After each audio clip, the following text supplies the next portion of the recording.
Washington, D.C., the heart of American power and history, stood as a city of contradictions. By day, it exuded authority, its marble monuments gleaming in the sunlight, symbols of freedom and democracy. But by night, shadows stretched long and deep, turning the city into something unrecognizable, a labyrinth of whispers and unseen eyes. For weeks, rumors had been spreading through the city's quiet alleys and busy coffee shops.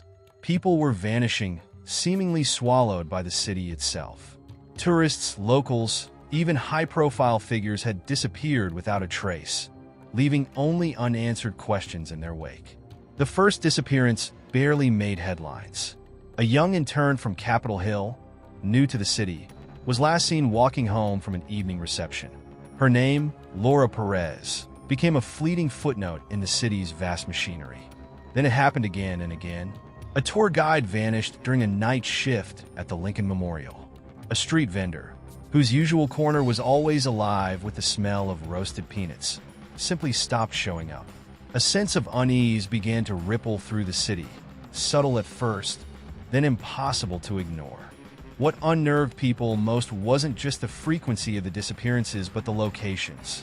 Each case seemed tied to a monument or a landmark, a place ingrained in the nation's psyche as a symbol of safety and permanence. The Lincoln Memorial, the Washington Monument, the Jefferson Memorial, all had become sites of inexplicable mystery. The symbolism was impossible to ignore.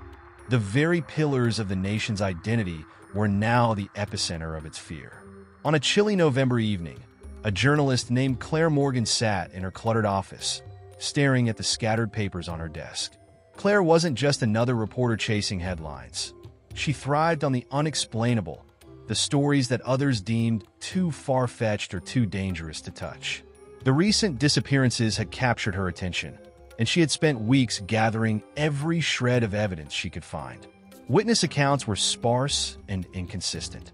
Some claimed to have seen figures lurking near the monuments, dressed in dark cloaks that blended into the shadows. Others spoke of strange sounds, low hums, almost imperceptible, like the city itself was whispering. Claire's latest lead came from an anonymous tip. The caller, whose voice was distorted as though run through a voice modulator, had urged her to visit the Lincoln Memorial at midnight. They promised she would find something there that would change everything. Against her better judgment, Claire decided to go. She couldn't shake the feeling that she was being manipulated, but the pull of the story was stronger than her caution. The night was colder than expected, the air carrying a sharpness that cut through her coat.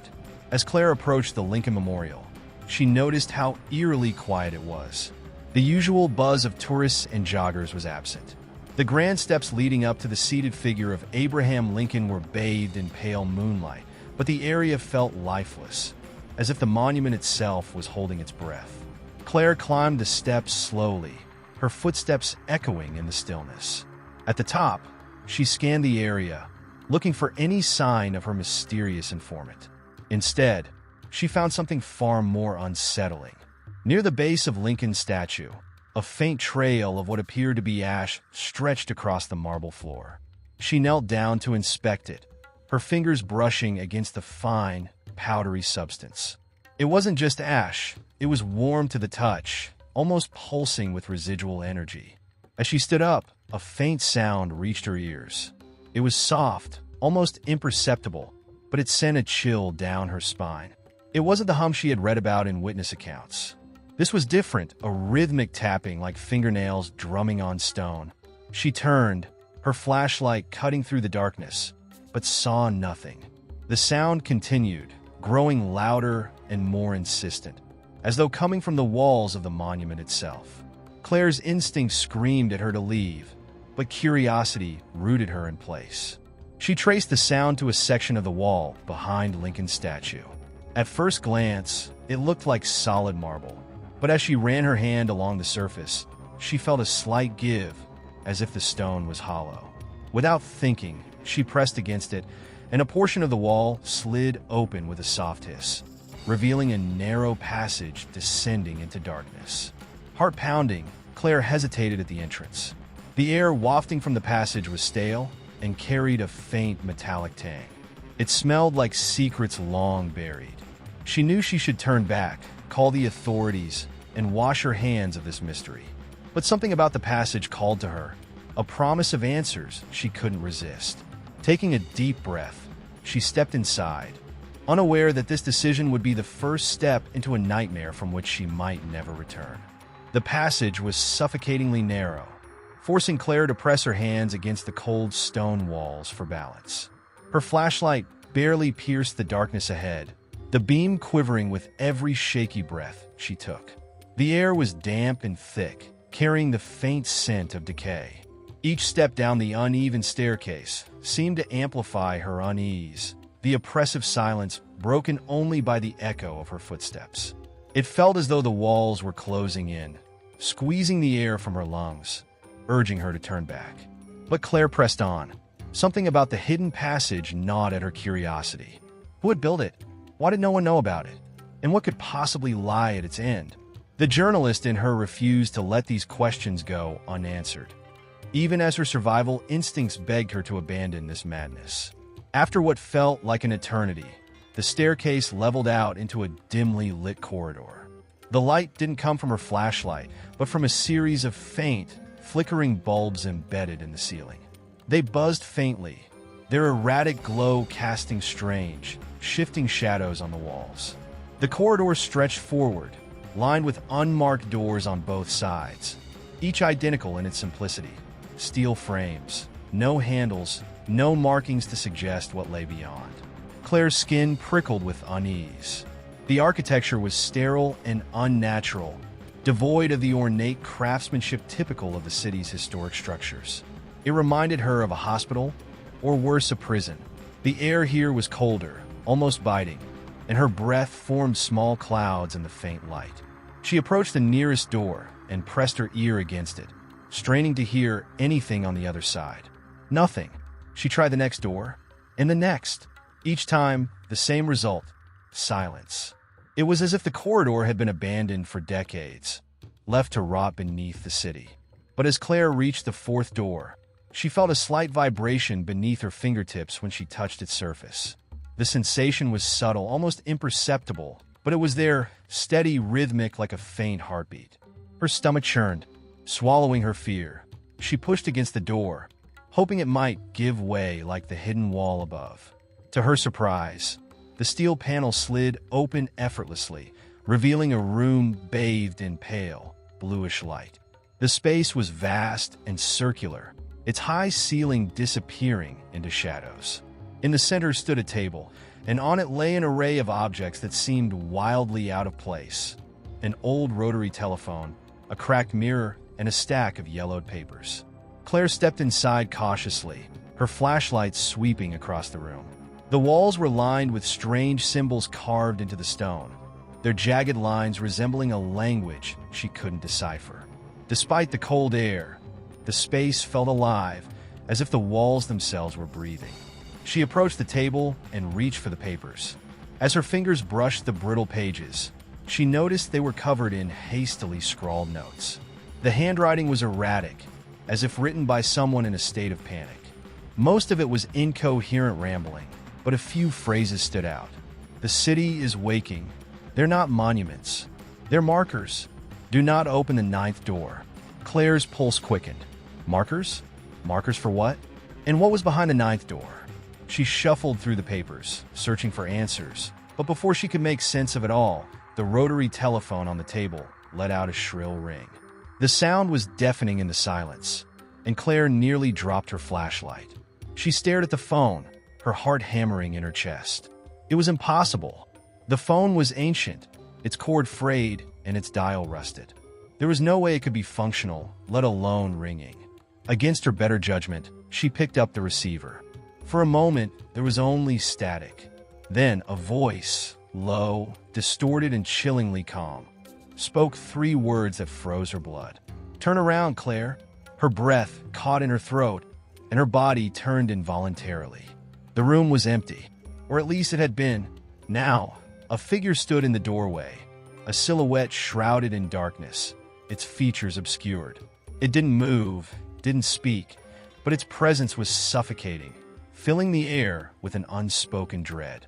Claire dropped the phone and stumbled backward, her flashlight shaking as she raised it toward the figure. But when the beam hit the doorway, it revealed nothing. The silhouette was gone, leaving only the open corridor beyond. Her chest heaved as she tried to make sense of what had just happened. She knew one thing for certain. The corridor and its unmarked doors were far from abandoned. Something was down here with her, and it was watching.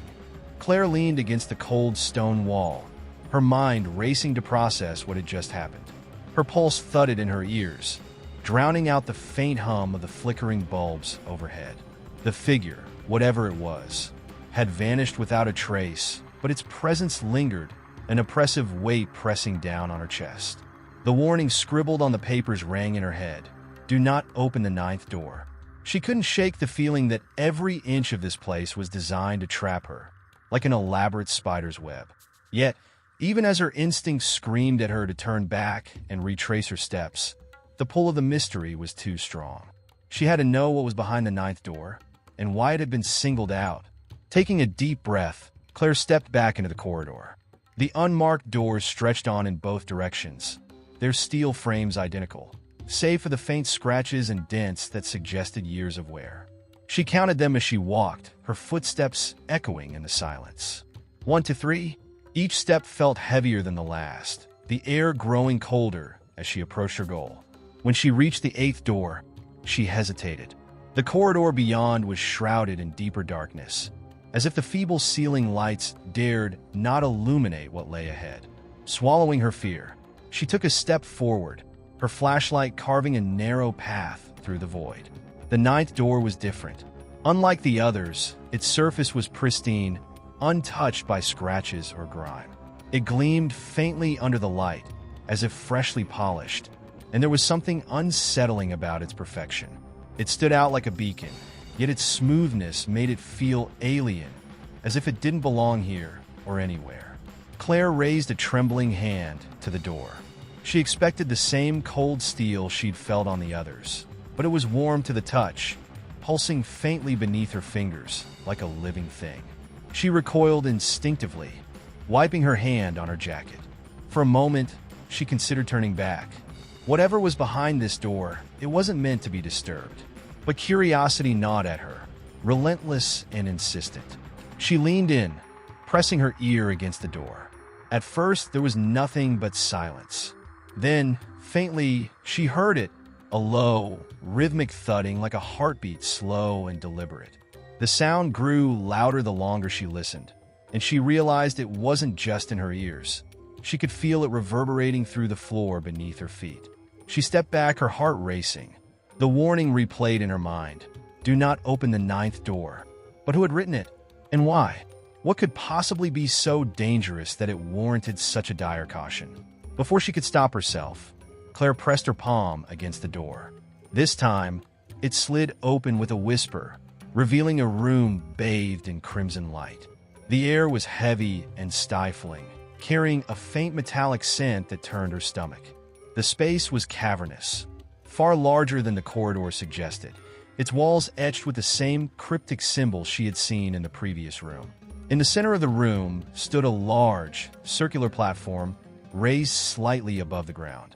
Around it were 6 tall, hooded figures, their faces obscured by deep shadows. They stood perfectly still, as if frozen in time, their presence unnervingly silent. The platform itself pulsed with a faint glow, the same heartbeat-like rhythm she had felt earlier. Claire's instincts screamed at her to leave, but her legs refused to move. She stepped closer, drawn to the platform despite the overwhelming sense of dread. The hooded figures didn't react, didn't acknowledge her presence. It was as though she wasn't even there, or worse, as though they had been waiting for her. At the edge of the platform, Claire stopped. In its center lay an object she couldn't identify, an amorphous, shifting mass that seemed to defy logic.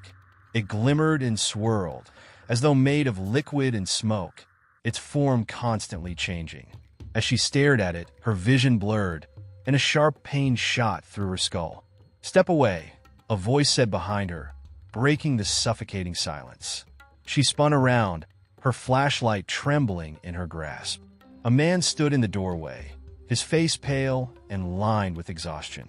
He wore a tattered suit, his tie askew, and his eyes burned with urgency. "You don't understand what you're doing," he said, his voice low and frantic. "This place, this thing, it's not meant for us. You have to leave. Now!"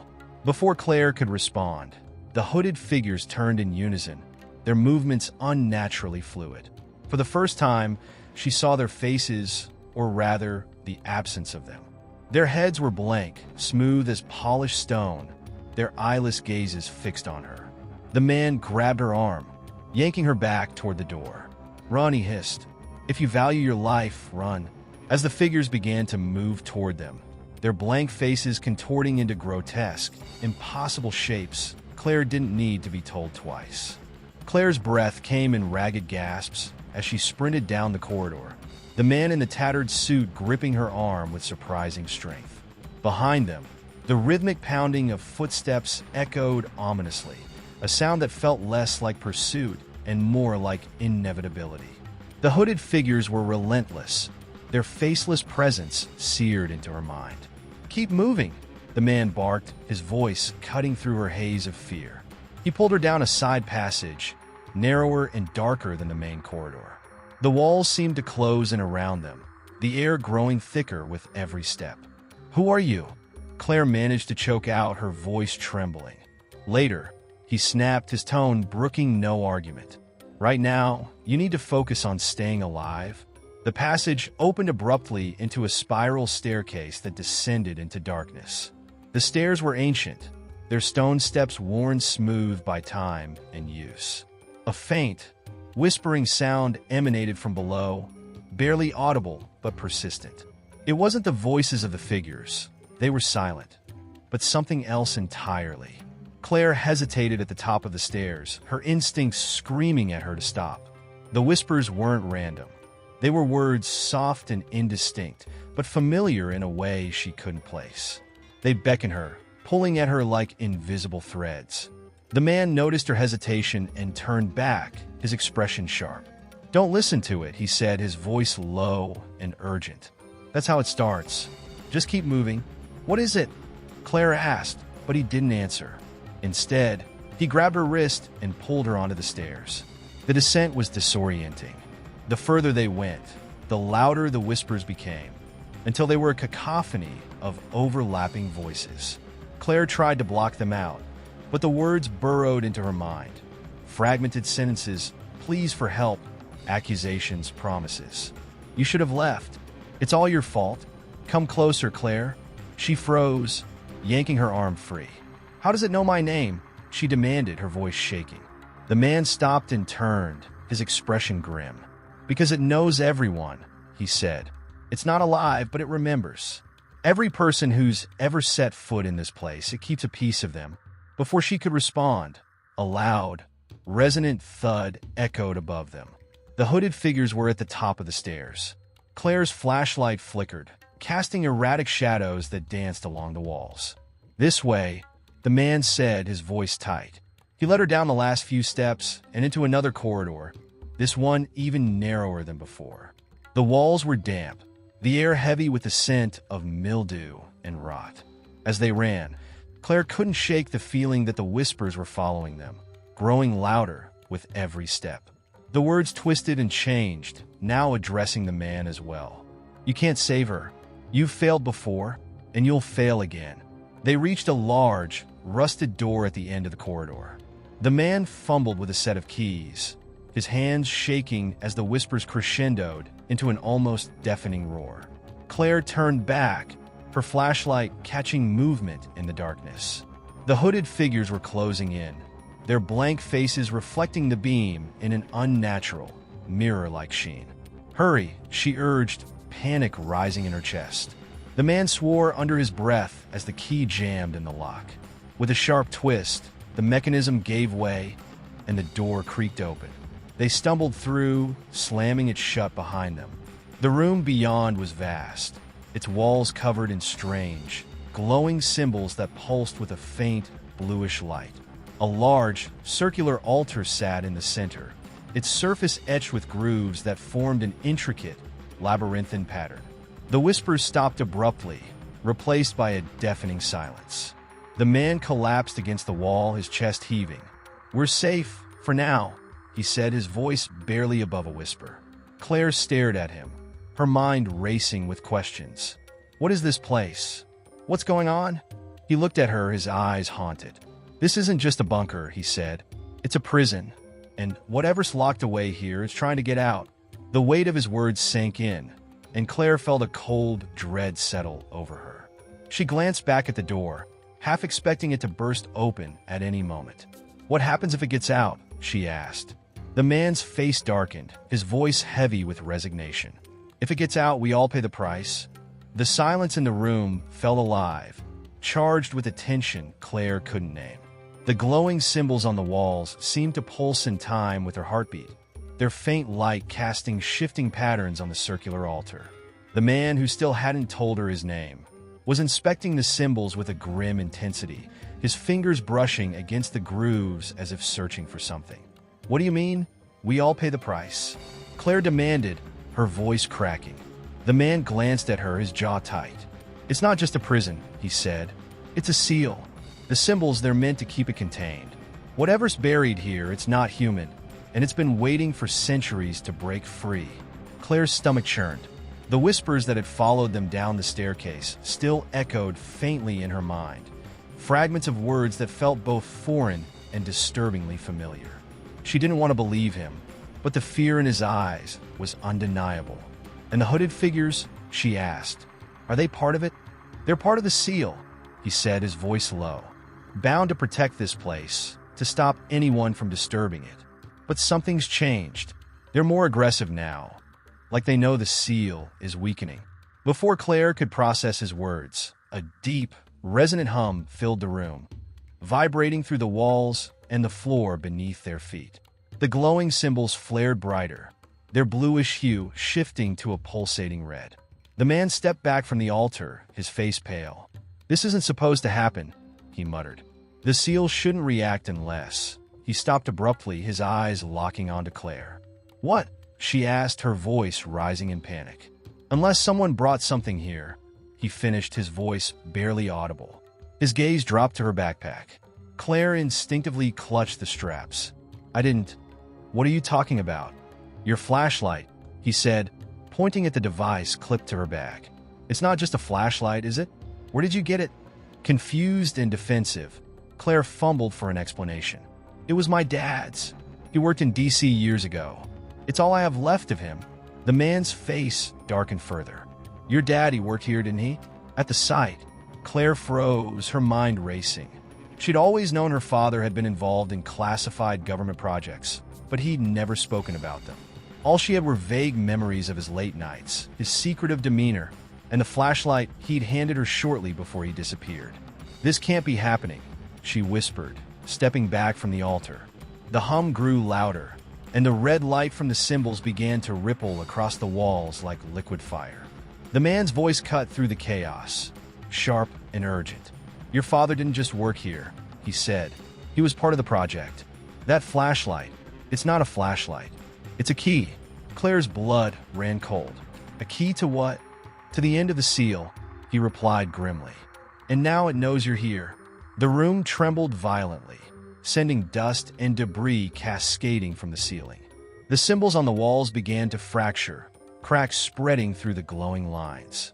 From the altar, a sound emerged, a low, guttural growl that seemed to emanate from the depths of the earth itself. Claire stumbled backward, her mind reeling. "I didn't mean to, I didn't know," she cried. The man grabbed her by the shoulders, his grip firm. "It doesn't matter now. We have to stop it before it's too late. If the seal breaks completely, this thing won't just stay here. It'll spread." "Spread where?" Claire whispered, though she already knew the answer.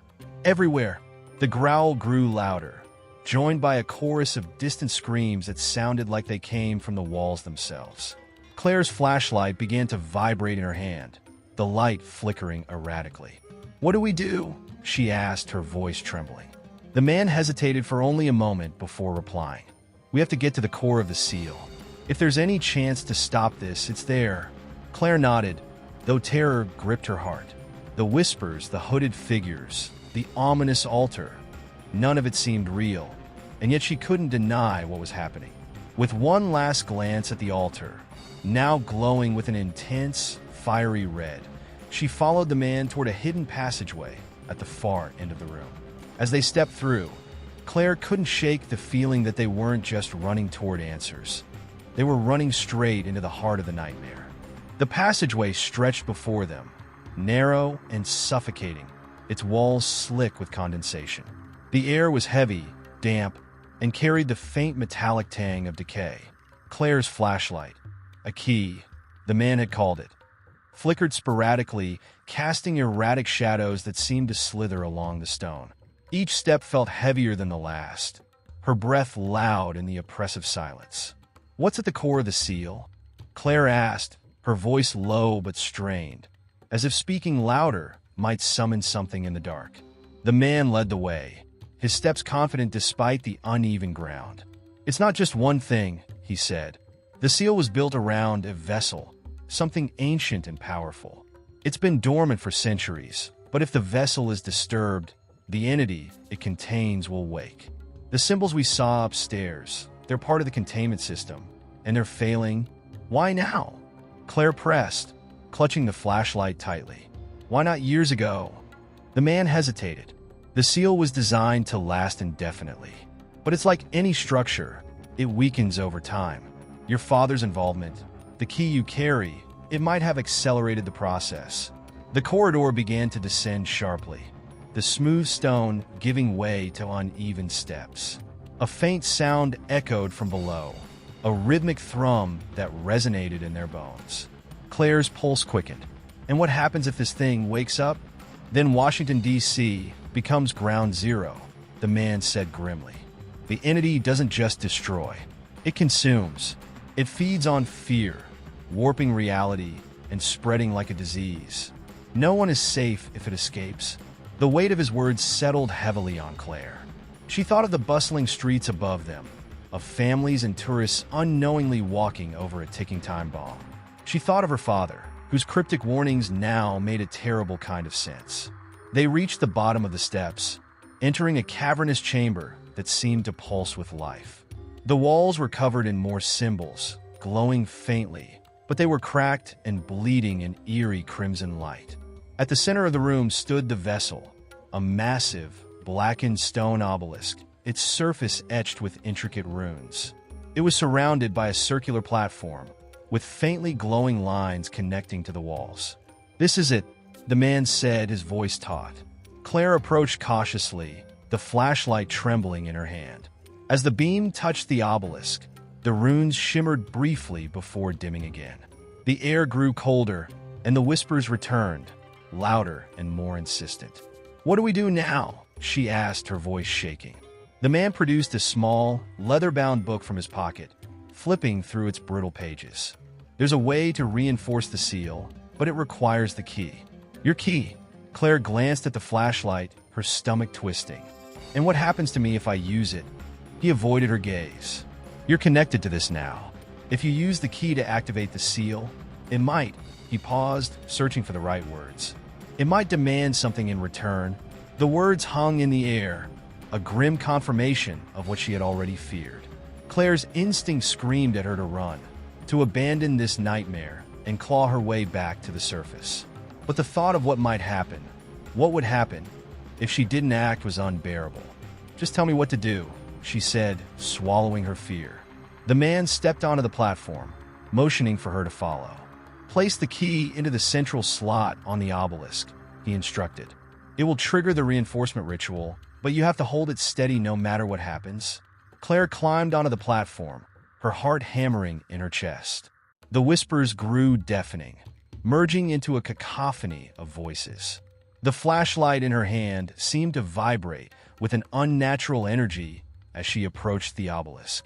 With trembling hands, she found the slot, a narrow indentation at the base of the stone. The moment the flashlight made contact, the chamber erupted in light, the runes flaring to life in a brilliant display of red and gold. The obelisk began to hum, a deep, resonant sound that reverberated through the room. But then something shifted. The voices turned into screams, and the ground beneath them shook violently. The man shouted something, but Claire couldn't hear him over the roar.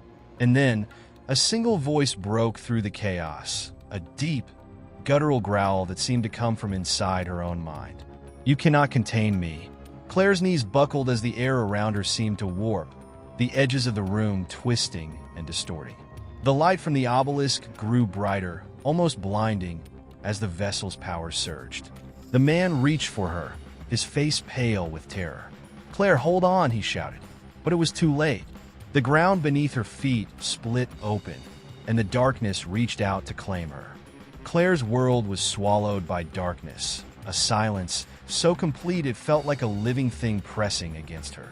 The sensation of falling was endless, her body weightless and untethered, as if gravity had abandoned her. Her scream echoed in her mind, but no sound escaped her lips. For a moment, she was certain she had died. But then she landed. The impact wasn't physical. It was as if her mind slammed into something intangible yet impenetrable. A rush of air filled her lungs, and her senses returned. But the world she found herself in was unrecognizable. It wasn't the cavern with its ancient obelisk and flickering runes. This was something else entirely. The ground beneath her was black as obsidian, polished to a mirror-like sheen. Above her stretched a sky that defied logic, a swirling tapestry of colors and shapes that seemed to bleed into one another, as if the heavens themselves were unraveling. No sun, no stars, no moon, just an infinite, chaotic expanse. "Claire," a voice called, deep and resonant. It wasn't the man who had accompanied her. This voice was ancient, powerful, and disturbingly familiar. She turned and saw a figure standing in the distance, their silhouette flickering like a faulty projection. As she approached, the figure sharpened into focus, and Claire's heart seized in her chest. It was her father. "Dad," she whispered, her voice trembling. "Claire," he said again, his tone flat and emotionless. His eyes, once warm and filled with life, were now dark voids, endless and unblinking. He raised a hand, gesturing for her to come closer. She hesitated, every instinct warning her that this wasn't real, that whatever this was had taken the shape of her father to deceive her. But the pull was magnetic, her legs moving of their own accord. "You've come so far," he said, his voice echoing unnaturally. "I always knew you would. What is this place?" she demanded, her voice rising with panic. "What's happening to me?" Her father smiled, but it was wrong, too wide, too sharp. "This is the threshold," he said, "the place between what was and what will be. You've unlocked the seal, Claire. You've opened the door." "No," she said, shaking her head. "I was trying to contain it, to reinforce the seal. I didn't open anything." His expression darkened, the void in his eyes seeming to expand. "You cannot contain what was never meant to be sealed. You've set it free, and now it has you." The ground beneath her feet began to ripple like water, and she stumbled, struggling to maintain her balance. The air grew thick and heavy, each breath a battle. Her father's form began to distort, his features melting and twisting into something monstrous. "You carry the key," the figure growled, its voice now guttural and inhuman. "And with it, you will be the vessel." "No!" Claire screamed, backing away. "I won't let this happen." But the ground split open beneath her, and tendrils of darkness erupted, wrapping around her limbs and dragging her down. She fought, clawing and kicking, but the more she struggled, the tighter their grip became. As the void swallowed her once more, she heard the voice again, now inside her mind. "You are mine, Claire. You always have been." When she opened her eyes, she was back in the cavern. The obelisk stood silent and dormant, its runes extinguished. The man lay crumpled nearby, unconscious but alive. But something was wrong. The whispers were gone, replaced by a deafening silence that pressed against her skull. And when she looked down at her hands, she saw the faint glow of runes etched into her skin. The seal wasn't broken. It was inside her. Claire staggered back from the obelisk, her hands trembling as she stared at the glowing runes etched into her skin. They pulsed faintly, like a second heartbeat, warm and alive. The silence in the cavern was overwhelming, pressing against her ears like a scream held just out of reach. The man groaned behind her, his body stirring as he slowly regained consciousness. She didn't know what to feel: fear, anger, or despair. The seal was inside her now, and with it, the thing they had tried so desperately to contain. Every nerve in her body felt on edge, as though something was watching her, lurking just out of sight. "Claire," the man rasped, sitting up. His face was pale, his eyes bloodshot, and a streak of blood ran down his temple. "What happened?" "I felt something break." "I don't know," she said, her voice shaking. "The obelisk, everything, it just collapsed. And now this." She held up her hands, and the faint glow reflected off the walls. "It's in me, isn't it?" His expression darkened, and he crawled toward her, examining the marks with a mix of awe and dread. "This wasn't supposed to happen," he muttered, almost to himself. "The seal, it wasn't meant to transfer like this. You were supposed to reinforce it, not." He trailed off, his eyes flicking to hers, filled with unspoken guilt. "What aren't you telling me?" Claire demanded, her voice rising. "You knew this was a possibility, didn't you?" "I didn't think it would happen," he admitted, his voice low. "The seal was failing, and you carried the key. It must have recognized you as its new vessel. It saw you as the only way to keep the entity contained." "Contained?" she snapped. "I don't feel contained. I feel like it's alive in me, like it's waiting for something." The man stood, swaying slightly before steadying himself against the wall. "We need to leave," he said firmly. "The longer we stay here, the stronger its influence will grow. The obelisk's protections are gone, and this place is unstable now." Claire hesitated. Every instinct told her to run, to get as far away from this nightmare as possible. But where could she go? This thing was inside her. There was no escaping it. Reluctantly, she followed the man as he led her back up the twisting corridor. The air felt heavier now, each breath a labor. The walls seemed to close in, the once faint symbols now dark and lifeless. The rhythmic hum that had filled the cavern was gone, replaced by an eerie stillness that made her skin crawl. As they climbed, flashes of images began to invade Claire's mind. Visions of fire and chaos, of a world twisted beyond recognition. She saw Washington, D.C., crumbling under a crimson sky, its monuments shattered and streets flooded with screams. She saw herself standing in the center of it all, her glowing hands raised as shadows writhed around her. "Claire," the man called, snapping her out of the vision. She realized she had stopped walking, her breath coming in short gasps. "I'm fine," she lied, though her voice betrayed her terror. When they finally emerged into the basement of the Smithsonian, the air felt sharp and cold, almost cleansing. The faint hum of electricity and the distant murmur of the city above reminded her that the world hadn't ended yet. But the moment they stepped into the hallway, Claire froze. The symbols that had once been faint carvings on the walls were now glowing faintly, as if responding to her presence.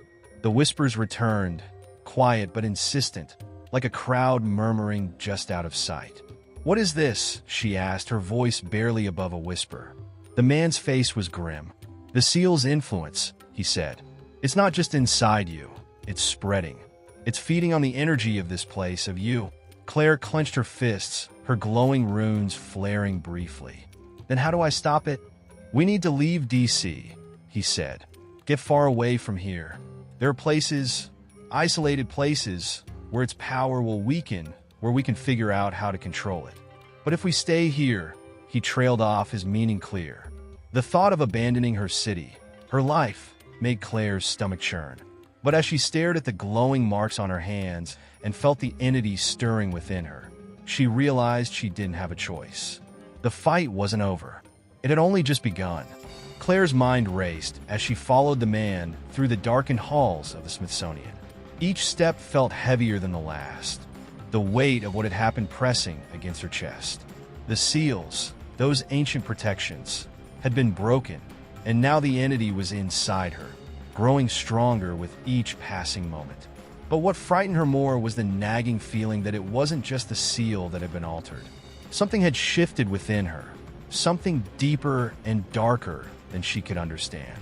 The man, whose name she still didn't know, moved quickly, his footsteps echoing in the quiet, sterile hallways.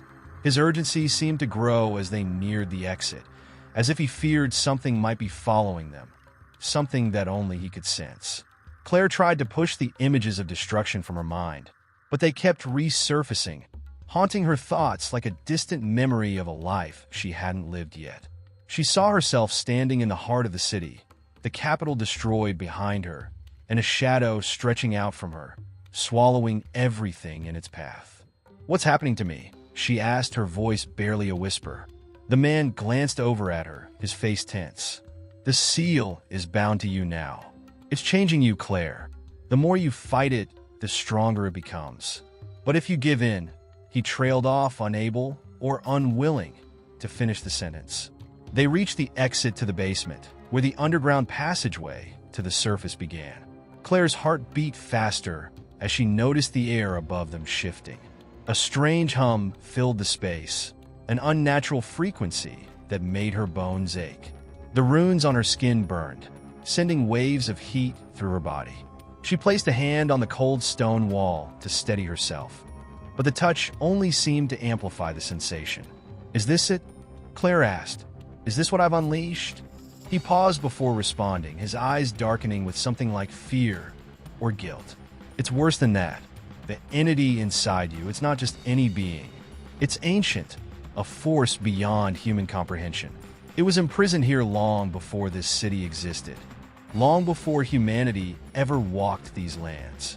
And now, it has a vessel. You." The air grew thicker, more oppressive. Claire felt a sudden pang of dizziness, and for a moment, everything seemed to blur. The walls of the passageway bent, the edges warping as though the reality around her were fraying at the seams. She gripped the man's arm, struggling to stay upright. "Stay with me, Claire," he said urgently, his hand on her shoulder. "We need to keep moving. The longer you stay near this place, the more power it draws from you. We'll be safe once we're out of the city, but we can't let it. They find us here. Who are they?" Claire asked, but the words barely left her mouth before another vision struck her. This time it was clearer, sharper. She saw a city, the Washington she knew, but it was dark, a twisted reflection of itself. Buildings that had once stood tall were now ruins, twisted metal and crumbling concrete. People moved through the streets, but they weren't people, at least not in the way she understood. Their eyes were hollow, their skin gray and decayed, as if the life had been drained from them. Claire gasped, stumbling back into the man, who caught her before she fell. "You saw it, didn't you?" he asked, his voice tense. She nodded, her pulse racing. What was that? Was it a vision of the future? The man hesitated. Or the past? The thing inside you has the ability to bend time. It shows you what it wants you to see, what it needs you to see. He paused, as if carefully choosing his next words. "It feeds on fear, Claire. The more terrified you become, the stronger it grows." She could feel the truth of his words. Fear was coursing through her veins, and it was almost as if the entity inside her was aware of it, feeding off her anxiety. But there was something else, something subtle, an unease in the back of her mind that told her this wasn't just about fear. The man turned, pushing open a door at the end of the corridor, revealing a stairwell that led to the surface. "We're almost there, just a little farther." Claire hesitated for a moment longer, glancing back toward the corridor they had just exited. The runes on her skin flickered as though responding to something unseen, and the hum in the air grew louder. It was as if the world around her was waiting for something, a final tipping point, a moment of inevitable collapse. "What happens if we don't make it out of here?" she asked. He didn't answer immediately, his gaze focused on the door ahead. When he did speak, his voice was filled with quiet desperation. "Then it will take everything. DC will be the first to fall." And then, he didn't finish, but the implication was enough. With a final glance behind her, Claire stepped forward, the door swinging open to reveal the moonlit streets of Washington, D.C. But even as she breathed the cool night air, she felt the weight of what was to come. The entity was inside her, growing stronger with every passing second. And the price of escape was more than she could bear to think about. The cold night air of Washington, D.C. hit Claire's face as the door swung open, but it didn't feel refreshing. It felt alien. The city around her seemed the same, but there was something different now. Something off, as though she were seeing it through the lens of a twisted version of reality. The moonlight cast long shadows down the empty streets, and the usual hum of city life was conspicuously absent. There was only silence. The man led her quickly, almost too quickly, as though they were running from something that was already behind them. Claire could feel her pulse pounding in her ears as she stumbled after him. Her hands, still marked with the glowing runes, were cold, but there was a deep, gnawing warmth spreading from within her, a heat that emanated from the seal inside her body. She could feel it now, this strange connection between her and the city itself, like invisible threads had tethered her to the very ground beneath her feet. "Where are we going?" Claire asked, her voice trembling. "We need to get to the outskirts," the man replied curtly, not slowing his pace. "Somewhere out of reach. The further we get from the obelisk, the better." Claire's mind raced. The city that she had always known, loved, and felt a deep connection to, now felt like a foreign place. The shadows seemed to grow longer with every step they took, as though the darkness itself were closing in on them. As they passed through familiar streets, the facades of old buildings, monuments to history, to resilience, looked hollow, their windows dark and empty. The streets, once bustling with life, seemed utterly still. She could feel it now, a weight pressing down on her chest, a presence, not just in her mind but around her. Something was watching, waiting. "Why is it so quiet?" Claire asked, her voice growing more desperate. The man didn't answer right away. Instead, he glanced nervously over his shoulder, as though expecting something, or someone, to appear. "It's the entity," he finally said. "It's using the energy around you, manipulating the city. Every step you take, every thought you have, it feeds off of it. The longer we're in D.C., the more power it gains." Claire's breath caught in her throat. She had always heard stories of places haunted by darkness, cities that were cursed or haunted by unspeakable forces. But this was different. This wasn't a ghost or a mere curse. This was something far older, something far more malevolent, and it was inside her. As they turned a corner, Claire froze. A figure stood at the far end of the street, motionless in the shadows. It was a man, or at least it looked like one. His silhouette was tall, impossibly so, and he seemed to melt into the darkness as though he were part of it. His face was obscured, but Claire could feel his gaze, cold, unfeeling, and distant. "Don't look at it," the man beside Claire hissed, grabbing her arm and pulling her along. "We can't stop." "Not yet." But Claire couldn't pull her eyes away. The figure didn't move, but its presence felt like an unbearable weight pressing down on her. It wasn't just watching, it was waiting for something, and then, without warning, the figure was gone. Claire blinked, and the street ahead was empty once more. Her heart raced as they continued moving forward, but now the city felt even more suffocating. The silence was no longer comforting. It was a trap. She could feel the tension thick in the air, like a storm waiting to break. "What was that?" she whispered, half to herself. The man didn't answer immediately. He kept walking, but his pace had quickened, and Claire could hear his breath growing ragged. "It was one of them," he said at last, his voice strained. "We're not alone anymore. It's here, Claire. It's watching, waiting for you to slip." Claire's mind reeled. One of them? Who were they? And what had that figure been? The darkness felt closer now, wrapping around her, tightening like a noose. They reached a small park, the kind that dotted the outskirts of the city, where trees loomed large and uninviting. It was desolate, no lights from nearby houses, no sound of passing cars. Just the rustling of the trees in the wind, an eerie whisper that felt like a warning. The man stopped. "This should be far enough," he said, but there was uncertainty in his voice. He glanced around nervously.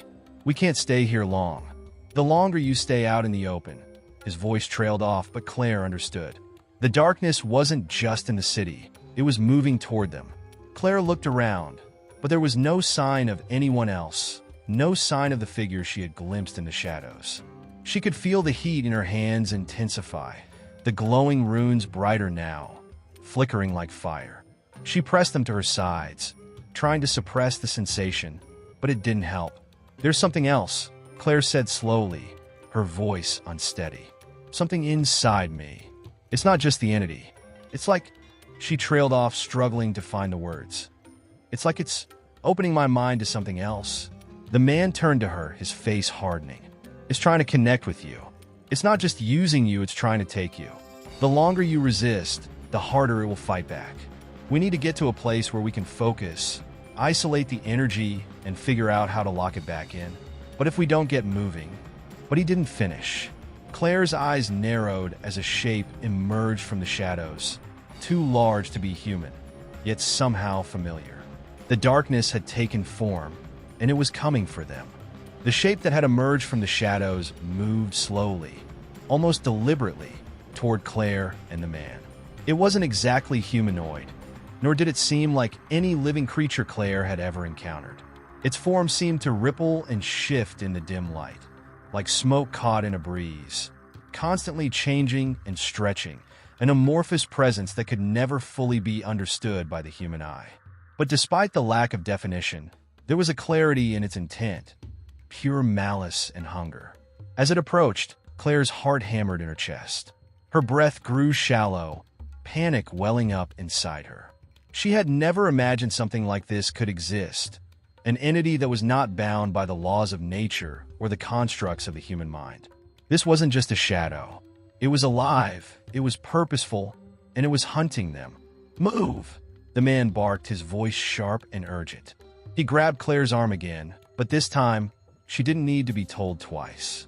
She ran with him, her feet pounding the pavement, every instinct telling her to escape, to get as far away from this creature as possible. But with every step, the air around them seemed to grow heavier, the pressure around her chest unbearable. She wasn't sure if it was the creature itself or something else entirely, but she felt trapped. The city had become a maze, the streets unfamiliar, and every shadow now seemed to hold something sinister. As they sprinted, Claire's mind raced. There had been no warning, no way to prepare for this. The man beside her had been calm up until now, but his face was pale, his eyes darting from side to side. The terror was real. Whatever they were up against, it was far beyond what either of them could comprehend. Suddenly, a piercing shriek split the air, and Claire felt a cold wind surge through the alleyway they were running down.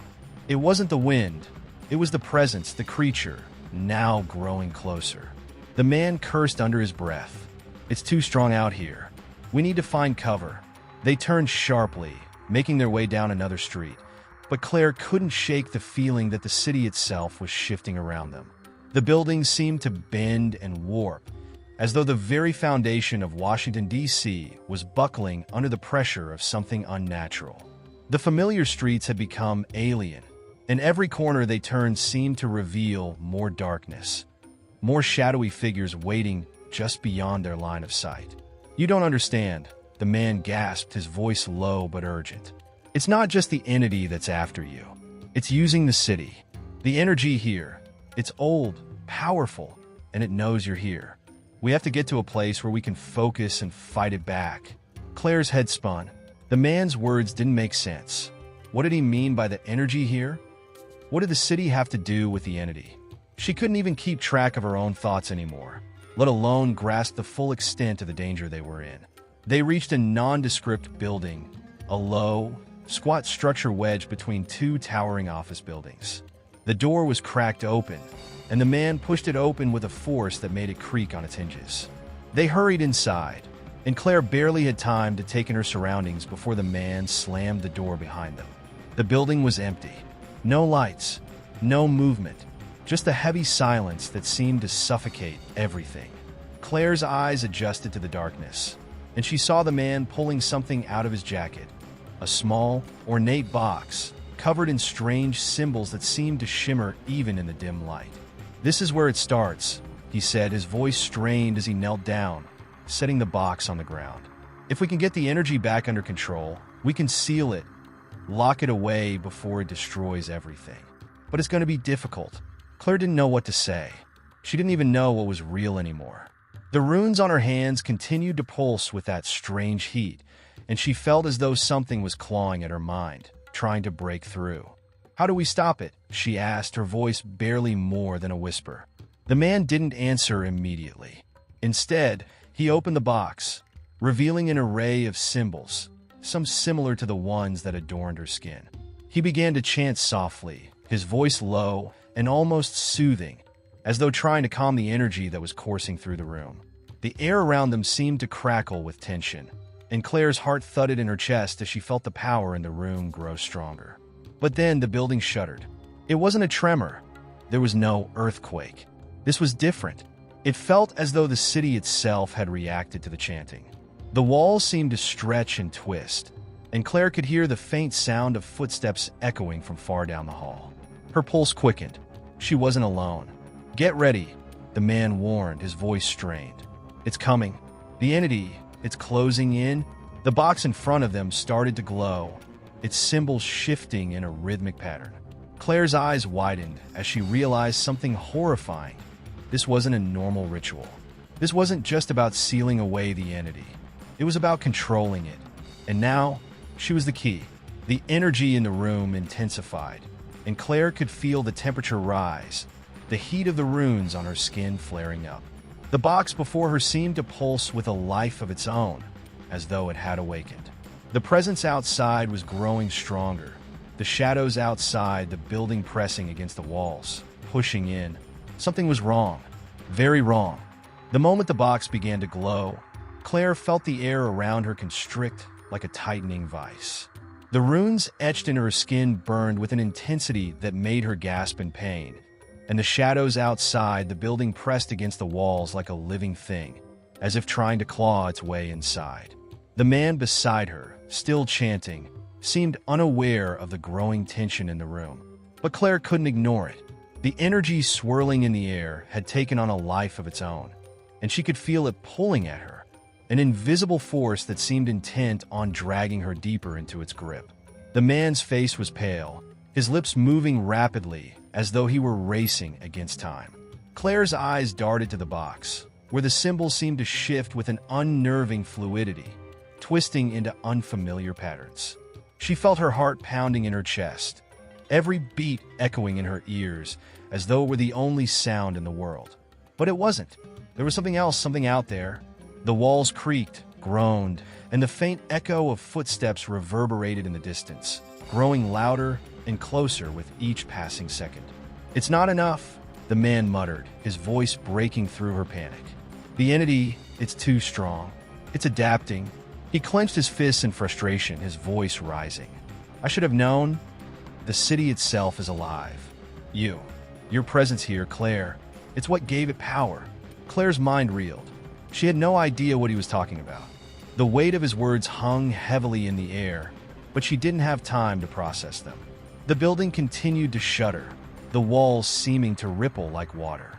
And then, with a violent crash, a portion of the wall near the door splintered open, revealing the shadowy figure that had been lurking just outside. It wasn't just one figure. It was countless. The darkness was teeming with them. Countless writhing shapes that flickered in and out of existence, their outlines barely perceptible in the dim light.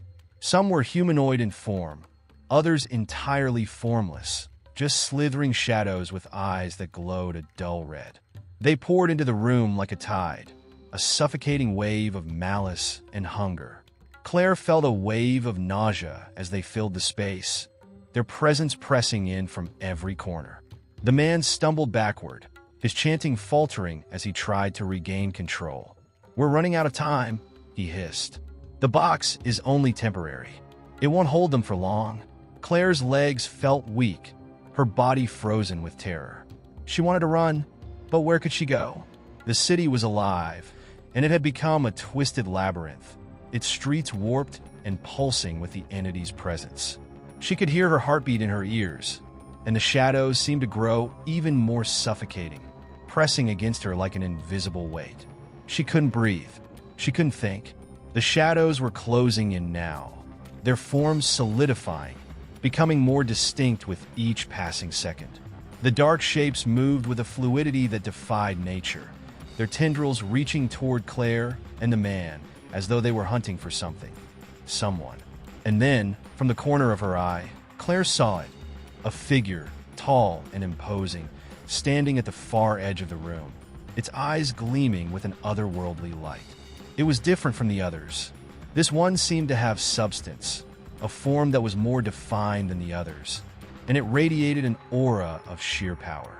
The man let out a strangled cry, his voice faltering as he tried to make sense of what was happening. No, this can't be happening. Not now. Not here. His hands trembled as he fumbled with the box, his attempts to reverse the ritual growing frantic. But Claire wasn't listening anymore. She could feel the presence of the figure drawing closer, its cold gaze locking onto hers. The air around her grew colder, the temperature dropping so suddenly that her breath became visible in front of her. A low hum filled the room, vibrating through her body as though the very air were charged with static electricity. It was as if the walls themselves were shifting, warping, folding inward and on themselves. And then, in a sudden moment of clarity, Claire understood. This was no ordinary entity. This wasn't just some dark creature from the shadows. This was a manifestation of the city itself, of all its secrets, its sins, its hidden histories. It was a force that had existed long before Washington, D.C. had been founded, and it had been waiting for someone like Claire, someone who could open the door. She was the key, the conduit, the one who had inadvertently unlocked it all. But that was only part of it. The entity wasn't just from the past. It was tied to the future as well. It had the power to reshape reality, to twist the fabric of time and space. And Claire's very presence here was allowing it to seep into this world, to rewrite the rules of existence itself. She could feel the boundaries of reality slipping away, and with it, her sense of self began to erode. The man looked up at her, his eyes wide with desperation. You have to stop it. It's using you. You're the one who brought it here. But Claire could barely hear him over the rush of blood in her ears, the hum of power vibrating through her bones. She wasn't sure if she could stop it. She didn't even know how to fight it. And then, as the shadows converged on them, the room seemed to collapse, folding in on itself like a piece of paper being crushed. The lights flickered, and everything plunged into darkness. But the hum didn't stop. It was louder now, almost deafening. Claire's vision blurred, her mind racing to understand what was happening. But there was nothing she could do. The very air seemed to pull her inward, into a place where there was no time, no reality, only darkness, only that unending hum. Somewhere, deep inside, Claire knew one thing for certain. Whatever had been unleashed was just beginning. When Claire's eyes snapped open, the first thing she noticed was the silence. It was profound, almost oppressive. Gone were the shadows, the twisting forms, the maddening hum. Instead, she found herself in a place that felt strangely still. It was as if time had stopped entirely. The room she was in, if it could even be called a room, seemed to stretch out endlessly, an ancient cavern of stone, its walls covered in strange symbols that glowed faintly in the dark. The air was thick with the scent of dust and decay, as though she had been transported to a forgotten part of the city's foundations, a hidden underworld that had long since been sealed away. Her body felt heavier than before, as though the weight of the world were pressing down on her. Every movement felt slow, deliberate, as if the very fabric of space had changed. She could hear the faintest creak of something in the distance, but nothing else. No more footsteps, no more shadows. The man, the one who had been beside her moments ago, was gone. There was no sign of him, no sign of anyone for that matter. It was just her now, alone, in the heart of something ancient, something far beyond her understanding. But even in the stillness, something was there, an awareness. It prickled the back of her neck, an invisible presence that hovered just beyond her reach. Claire's instinct screamed at her to move, to get up, to run. Though where to, she had no idea. But she didn't. She couldn't. Something held her in place, like an invisible hand gripping her heart. As much as her mind screamed to escape, her body refused. It was as if she had become part of the landscape, trapped in a moment suspended outside the laws of nature. She tried to focus on the room, to make sense of the disorienting environment around her. The symbols that adorned the walls seemed to pulse with energy, their intricate shapes spinning in patterns she couldn't fully grasp. They were too complex, too ancient, too foreign for her to comprehend. Some were carved into the stone itself, while others were painted in faded, almost indistinct ink. There were no windows, no doors, no visible means of escape. It was as though this place had been designed to keep her here, to trap her in an endless void where time had no meaning. As Claire moved her hand to touch the nearest wall, she noticed something strange. The symbols on the wall began to shift, as if reacting to her touch. At first, they seemed to rearrange themselves, forming new patterns and shapes that weren't there before. But then, slowly, the walls themselves seemed to ripple, as though they were made of liquid rather than stone. The air grew colder, and a deep rumbling sound reverberated through the space, shaking the ground beneath her feet. Claire stumbled back, her breath quickening in panic. Was it possible? Could this place be alive, as the man had said earlier? Could the very foundation of the city be so entwined with the entity she had inadvertently released that the space around her was warping itself to its will? Suddenly, the symbols shifted again, and this time, Claire understood. They weren't just random markings, they were a story written in an ancient language, a language lost to time. As her eyes traced the symbols, fragments of the story began to unfold in her mind. It was a tale of an ancient city, a city that predated Washington, D.C., one that had risen from the ashes of an even older civilization. This city had been built on the bones of something older still, a force, a presence, a dark power that had been waiting to be awakened. The symbols told of a ritual, a key that could unlock the doorway to this power, and of a great destruction that would follow if it were ever unleashed. Claire's heart raced. The ritual, the key, her. She had opened the door, and now she was trapped in the very heart of it, bound to the force that had waited for centuries to emerge. The city around her, this twisted labyrinth of stone and shadow, was merely a reflection of the power that had once been sealed away. The entity she had released was only part of it, only a fragment of something far larger, far more malevolent. She realized with a sickening certainty that the city itself had become a prison for an ancient force that could not be contained. And now that the door had been opened, the prison was breaking apart. Claire's mind raced, her thoughts swirling in a whirlwind of fear and disbelief. The man, he had warned her. He had known what was coming. But had he truly understood? Had he known the full extent of what the city was capable of? She could feel it now, the pull of something deeper beneath the surface. The rumbling grew louder, and the walls seemed to close in on her. She stumbled back, instinctively reaching for something to steady herself. But there was nothing. Nothing but the oppressive darkness, the pulsing energy, and the heavy weight of the air. And then she heard it, a sound so faint, it might have been imagined, a whisper barely audible, just on the edge of her hearing. But it wasn't just a whisper. It was a voice that seemed to come from everywhere at once, wrapping itself around her thoughts like a cold, suffocating fog. It spoke in a language Claire didn't recognize, but somehow she understood its meaning. You cannot escape. You are the key. You are the prisoner. The words sent a chill through her, deep to her bones. She was the key, but she was also the prisoner. There was no escape. The city, this entity, had claimed her, and in doing so, it had claimed the very essence of her being. The walls seemed to pulse with the rhythm of her own heartbeat, the energy in the room building to a crescendo, and Claire understood, at last, the full scope of what she had unleashed. As the walls shifted once again, the symbols growing brighter and more intricate, Claire realized that there was no going back. There was no way to undo what had been done. The past, the present, and the future had all converged in this moment, and the city was beginning to rewrite itself, rewriting its own history, and hers with it. The echo of what had come before was rising again, and there was no way to stop it now. The voice continued to whisper, its words growing louder, more insistent. The city remembers. The city will never forget. The weight of Claire's discovery hung heavy on her chest. Each breath growing more labored as the room around her seemed to pulse in rhythm with her heartbeat.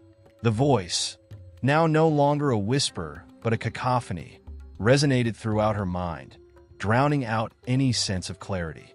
The words it spoke were incomprehensible, a labyrinth of language that echoed in her ears like a chant from an ancient civilization.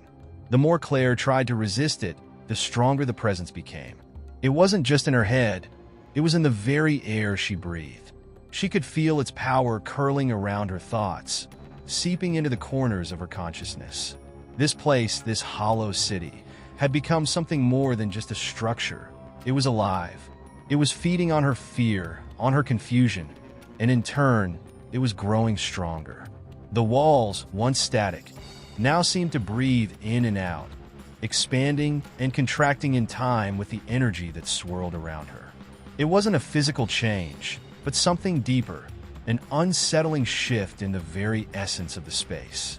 She no longer felt as though she was merely in a room.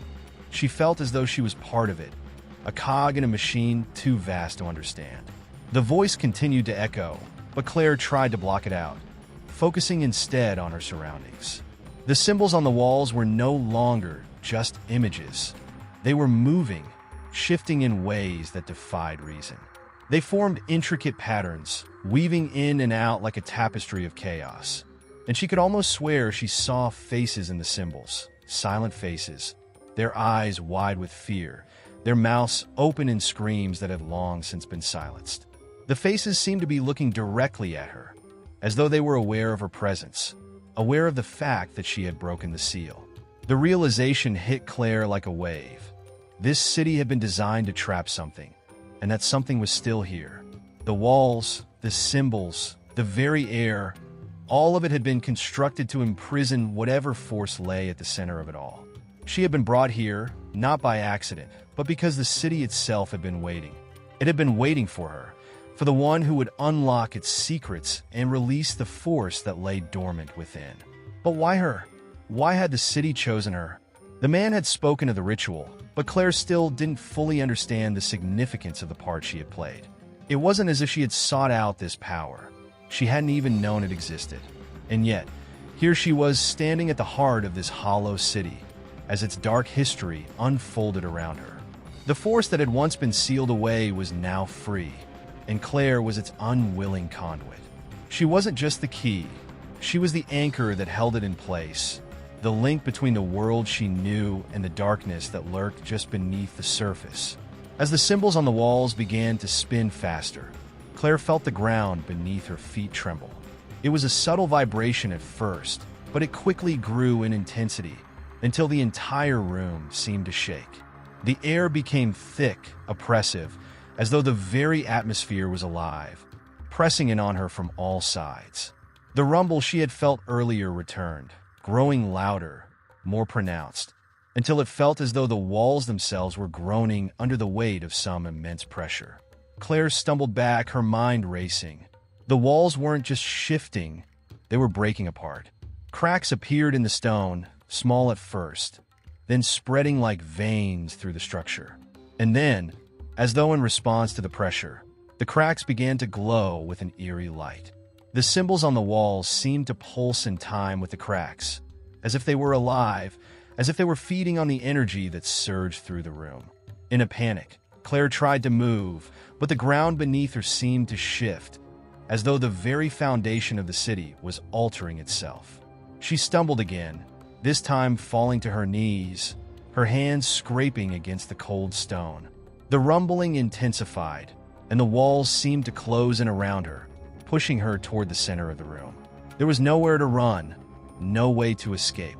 It was as if the city itself had become a trap, designed to ensnare her. And then there was a flash, a burst of light so bright it momentarily blinded her. When the light faded, the room was gone. In its place stood an empty void, an endless black expanse that stretched out in all directions. The city had dissolved, and in its place, Claire was suspended in nothingness. She reached out, her hands grasping at the air, but there was nothing to hold on to. No walls, no symbols, no reality. Just the cold, empty void. For a moment, Claire thought she might lose herself entirely. Her mind overwhelmed by the vastness of the space, by the lack of anything familiar. But then, slowly, something began to take shape in the distance. At first, it was just a flicker, an image that appeared and disappeared like a mirage. But as Claire focused, the image became clearer. It was a city, or rather a vision of a city. The architecture was alien, unlike anything Claire had ever seen. The buildings were towering, impossibly tall, and their surfaces shimmered with a light that wasn't from any known source. The city seemed to pulse with life, as though it were breathing. Claire's heart skipped a beat. She recognized the city. It was Washington, D.C., or at least, it was a version of it, twisted and distorted, its familiar landmarks warped beyond recognition. She saw the Capitol building, but it was surrounded by towering spires, its dome cracked and crumbling. The White House was there, too, but it was a skeletal structure, its walls shattered and its windows dark. The city, once a symbol of power and order, was now a decaying ruin, consumed by the force that had been set free. The realization hit her like a blow. The city wasn't just a physical place. It was a reflection of the entity's power. This distorted version of Washington, D.C. was the result of the force that had been unleashed, a manifestation of its influence on the world. Claire had been brought here not just to witness it, but to become part of it, to be absorbed into the very fabric of the city's destruction. As the vision of the city began to swirl around her, Claire understood the full weight of her situation. She had not simply released a force. She had become its vessel, its anchor. And there was no going back. The hollow city had claimed her, and there was nothing left but to watch as the world around her unraveled. The world around Claire had collapsed into a nightmare from which there was no escape. She had been brought to the center of something ancient, something powerful, that had long been waiting for a way to breach the boundaries between the realms of the living and the forces that lay beneath.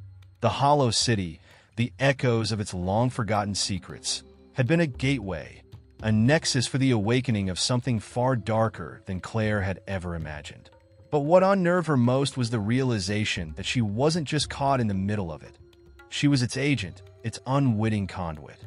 The power that had been dormant for centuries now flowed through her, and with it, the very fabric of reality around her seemed to shift and bend. The vision of Washington, D.C., warped and decaying, lingered before her eyes, its once proud monuments now reduced to twisted versions of their former selves. The Capitol building's dome was shattered, its fragmented remains floating in a swirling vortex of light and shadow. The White House, reduced to a skeletal framework, loomed like a ghost, its windows darkened and lifeless.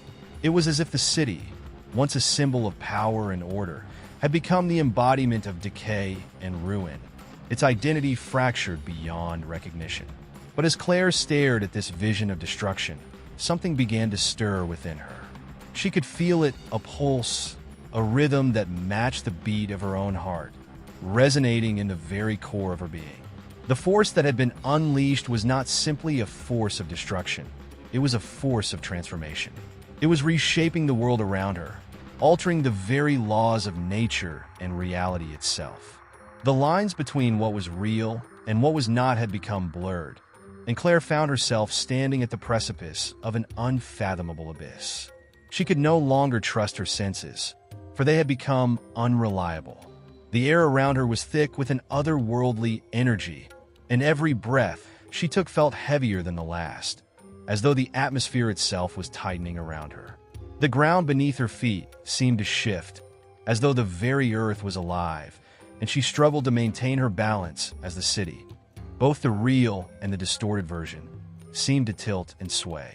It was then that Claire realized that the force wasn't just transforming the city, it was transforming her.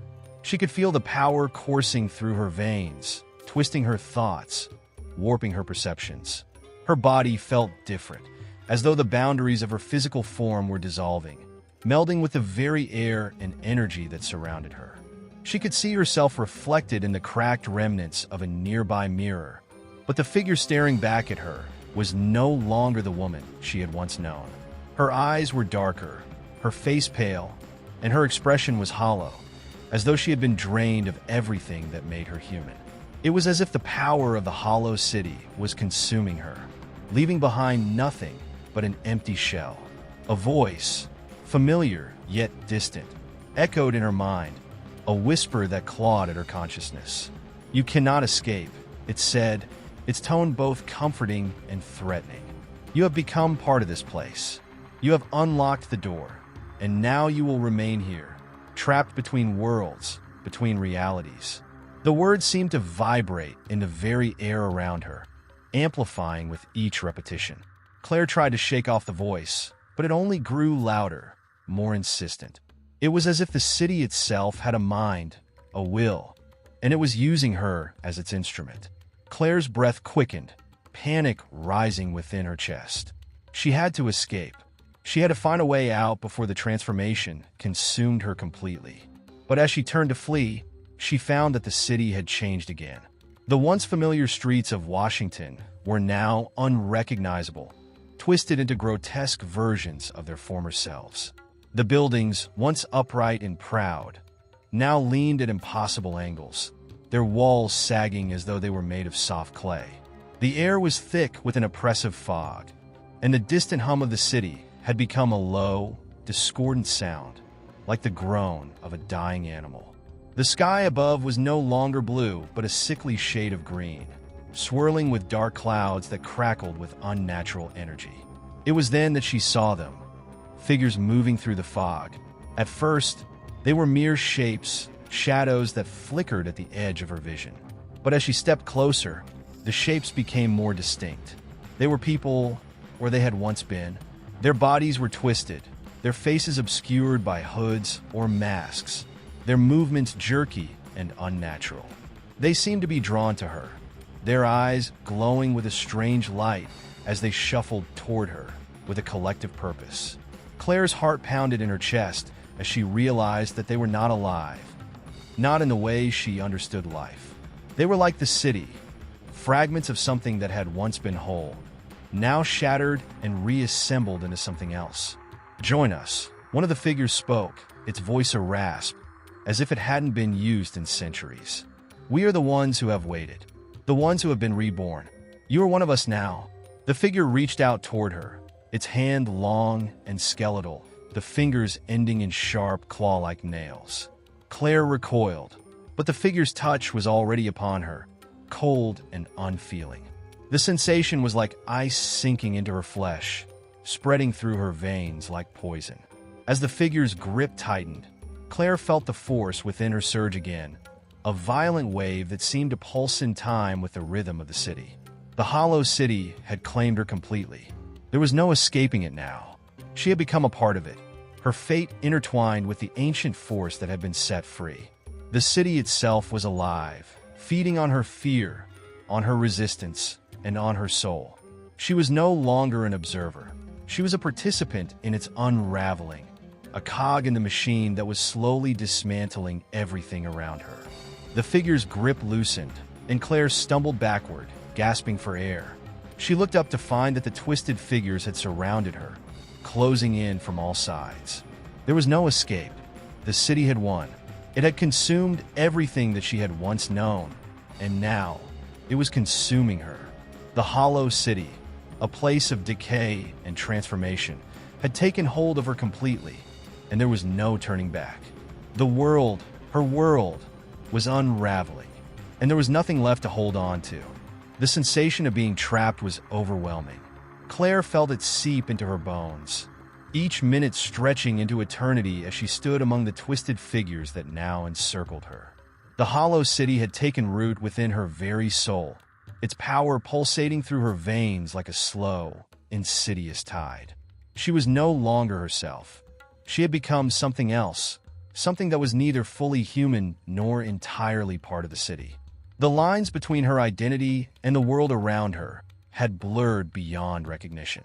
The city, with its broken streets and distorted buildings, seemed to breathe with her, its very essence intertwined with hers. It was as though she was being pulled in two directions at once. One part of her still clinging to the reality she once knew, while the other part was surrendering to the abyss that the hollow city represented. The figures that had gathered around her, the grotesque remnants of humanity, were no longer just silent observers. They were moving with purpose now, their movements synchronized in a way that sent a chill down Claire's spine. They were drawn to her, their hollow eyes glowing with an unearthly light, as if they saw something within her that she could not see herself. It was as if they were waiting for her to understand her place in this nightmare, to acknowledge the transformation that was happening within her. She had no choice but to face it. The power that surged within her was undeniable, and as much as she resisted, it was slowly taking control. "What are you?" Claire's voice trembled, though she barely recognized it as her own. The words seemed to hang in the air, thick with a sense of finality. The figure closest to her, a tall, gaunt thing draped in rags, stepped forward, its face obscured by a mask that seemed to pulse with life. Its voice, when it spoke, was neither male nor female, but something in between, otherworldly and detached. "We are the ones who have been forgotten, the ones who once walked this world, only to be erased by time and by the hunger of the city. We were the city's first inhabitants, and we have waited for you to awaken us once more." Claire's heart raced as she tried to make sense of the words. The hollow city, it seemed, was not just a physical place, but a living entity, a force that had been dormant for eons, waiting for a spark, someone or something to awaken its dark potential. And now, it seemed that spark had been her. She was the catalyst, the one who had unlocked its power and unleashed the horrors contained within. The realization sent a wave of terror through Claire, and for a moment, she fought the urge to collapse, to give in to the overwhelming dread that threatened to consume her. But there was no time for weakness. The figures were moving closer, their hands reaching out to her, their fingers long and sharp like talons. As they closed in around her, she could feel the air thickening, the space between her and the world outside shrinking. It was as though the walls of the city were closing in on her, and with each breath, she felt the walls of her own mind tightening. But just as the figures were about to seize her, something within Claire shifted. It wasn't a conscious decision, but rather a primal instinct that emerged from the deepest recesses of her being. She could feel the power coursing through her, raw and untamed, like a firestorm ready to consume everything in its path. She closed her eyes for a moment, focusing all of her energy on the surge of power within her. It wasn't just fear she was feeling anymore. It was anger, defiance. She wasn't going to let the hollow city take her. Not without a fight. The ground beneath her feet trembled, and she felt the city shift. The walls, the buildings, the very air around her seemed to pulse with an energy that matched her own. Her senses heightened, and for the first time, she saw the city not just as a decaying ruin, but as something alive and hungry. It had been waiting for someone to unlock its power, but now it was more than just a passive entity. It was a force that could be controlled, if only she could learn how. As Claire's mind raced, the figures began to recoil, stepping back in unison as though they were retreating from something far greater than they were. For a moment, Claire stood alone, the dark figures hovering just beyond her reach, their eyes locked on her with a mixture of fear and awe. She didn't understand what had just happened, why the figures had suddenly retreated, but she knew one thing for certain: the city was no longer in control. For the first time since she had arrived, Claire felt a flicker of hope. But hope, Claire knew, was a dangerous thing. The hollow city was not a place where light could exist for long. It was a place of shadows, of twisted realities, and of forces far beyond her understanding. The retreating figures were not the end of her struggle. They were merely a pause, a momentary lull before the storm. She had felt the power within her, yes, but she also knew that she was not in control. Not yet. The silence that had descended on the city was deafening. Claire's breath came in ragged gasps as she took a step forward, testing the ground beneath her. The fog had thickened, swirling around her like a living thing. There was no clear path forward, no obvious way out. The city seemed to shift and change with every step she took, as though it were alive, responding to her every movement. And yet, despite the chaos that surrounded her, Claire couldn't shake the feeling that she was being watched. It wasn't just the figures that had retreated, but something else, something far more ancient, far more powerful. She could feel its gaze upon her, its presence lurking just beyond the edges of her perception. It was as though the city itself was waiting for her to make her next move, to choose whether to embrace the power it offered or to resist it with every ounce of her being. But what could she do? The city was alive, and so was she, alive in a way that she had never been before. The boundaries between them had been blurred, and Claire realized, with a sinking feeling in her stomach, that there was no going back. She had crossed the line, and now the only way forward was into the unknown. Claire's breath came in shallow gasps as she stood in the center of the crumbling street, the weight of what had just transpired sinking deep into her bones. She had felt the city shift, felt the power surge through her, but with that surge came a terrifying realization. She was no longer the same. Her connection to the hollow city had changed her in ways she couldn't yet understand, and each breath she took seemed to echo in the empty streets like a reminder that she had crossed a point of no return. The figures that had once surrounded her had retreated, but their presence lingered. She could still feel their eyes on her, still sense the oppressive energy that flowed from the city itself, seeping into her skin. It was as if she had become a part of the city's pulse, a cog in the machine that had been dormant for so long. But with the power that coursed through her veins came a price that was yet to be revealed. As Claire continued to move through the streets, she noticed that the fog had thickened, curling around her like a suffocating blanket. The once familiar landmarks of Washington, D.C. had disappeared, replaced by structures that seemed to warp and shift with every step she took. The Washington Monument, once a towering symbol of the nation's strength, now stood twisted and grotesque, its sharp edges curving inward as if drawn by an unseen hand.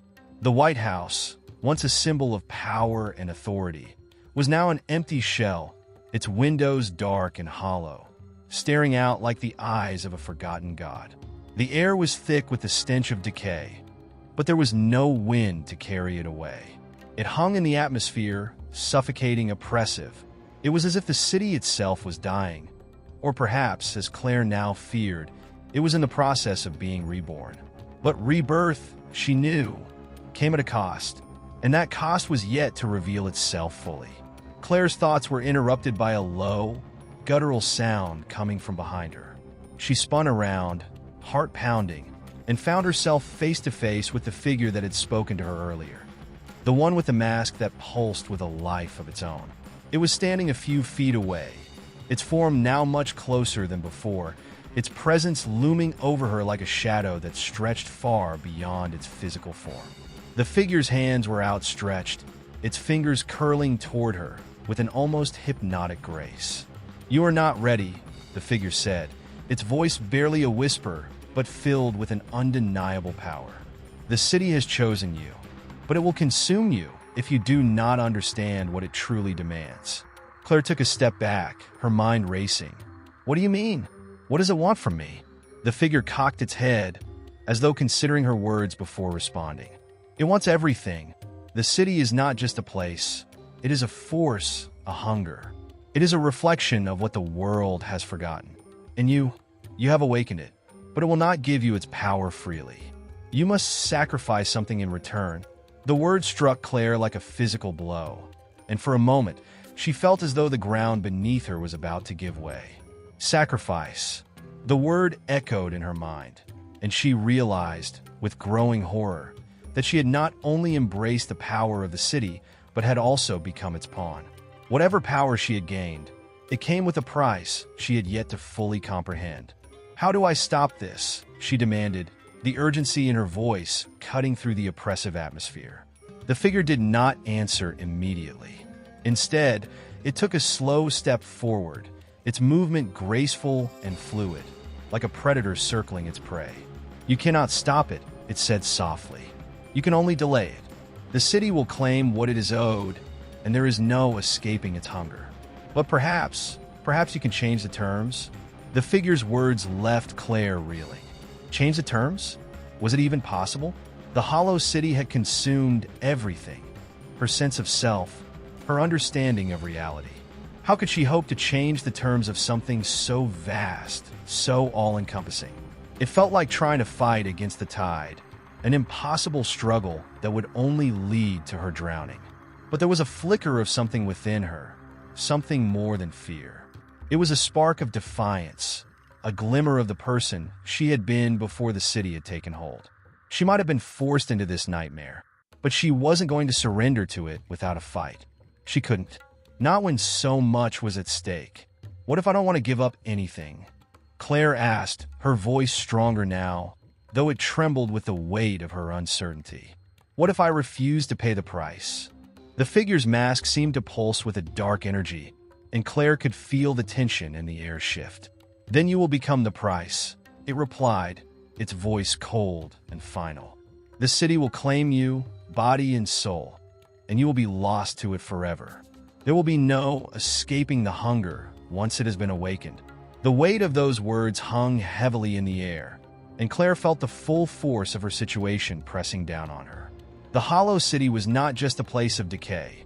It was a living entity, a force of nature that demanded its due. She had unwittingly become a part of it, and now she was being asked to pay a price she didn't fully understand. But she wasn't ready to give up. Not yet. Claire stood tall, her resolve hardening. If there was one thing she knew, it was that she couldn't let herself be consumed by the city. She had to fight back, to find a way to break free from its grip before it was too late. There had to be another way. There had to be a way to change the terms of the deal. As she turned to face the dark, shifting landscape of the hollow city, Claire's mind raced with possibilities. There was no going back, but perhaps, just perhaps, there was a way to reclaim what had been lost. She would find it, no matter the cost. Claire's footsteps echoed in the desolate streets of the hollow city, each one carrying a weight heavier than the last. She had spent hours, maybe even days, wandering its labyrinthine alleys, but there was no clear path forward. The city had become an enigma, a place that twisted the very fabric of reality. What had once been Washington, D.C., now felt like a dream, distorted, suffocating, and haunted by the very essence of its power. The air hummed with an energy that made her skin prickle, as though the city itself were watching, waiting for her next move. Her mind was in turmoil. The figure with the mask had spoken of sacrifice and hunger, of terms that could never be altered. Yet Claire refused to accept that her fate was sealed. There had to be a way to challenge the city, to break free from its grasp.